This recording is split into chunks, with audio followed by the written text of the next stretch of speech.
কখনো কি ভেবেছেন একজন সিরিয়াল কিলার কেমন হয়? আমরা সাধারণত কল্পনা করি ভয়ঙ্কর চেহারা, অদ্ভুত আচরণ এবং এমন একজন মানুষ যাকে দেখলেই মনে হবে সে বিপজ্জনক। কিন্তু ইতিহাস আমাদের বারবার দেখিয়েছে যে বাস্তবতা অনেক বেশি ভয়ঙ্কর। কারণ অনেক সময় সবচেয়ে বিপজ্জনক অপরাধীরা এমন মানুষই হয় যাদের আমরা একেবারে সাধারণ বলে মনে করি। 1970-এর দশকে ভারতের একটি শান্ত শহরে এমনই একটি ঘটনা ঘটেছিল যা পুরো দেশকে হতবাক করে দিয়েছিল। সেই শহরের নাম ছিল পুনে। কলেজ, বিশ্ববিদ্যালয় এবং ছাত্রদের ভিড়ে ভরা এই শহরটি তখন দেশের অন্যতম শিক্ষা কেন্দ্র হিসেবে পরিচিত ছিল। প্রতিদিন হাজার হাজার ছাত্র ভবিষ্যতের স্বপ্ন নিয়ে ক্লাসে যেত, বন্ধুদের সাথে সময় কাটাত এবং স্বাভাবিক জীবন যাপন করত। কিন্তু 1976 সালে এই শহরে শুরু হয় এমন একটি অপরাধের ধারা যা মানুষের নিরাপত্তা সম্পর্কে ধারণাকে সম্পূর্ণ বদলে দেয়। এই ভয়ঙ্কর ঘটনার সাথে জড়িয়েছিল 4 জন তরুণ, যারা বাইরে থেকে একেবারে সাধারণ কলেজ ছাত্রের মতোই মনে হতো। তাদের নাম ছিল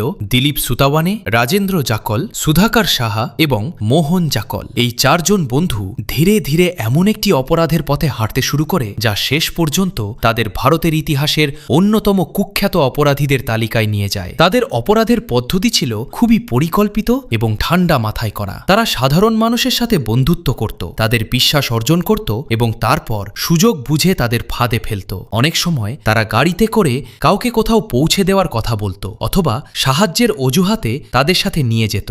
মানুষ তাদের বিশ্বাস করত কারণ তারা দেখতে ছিল একেবারে সাধারণ ছাত্রের মতো।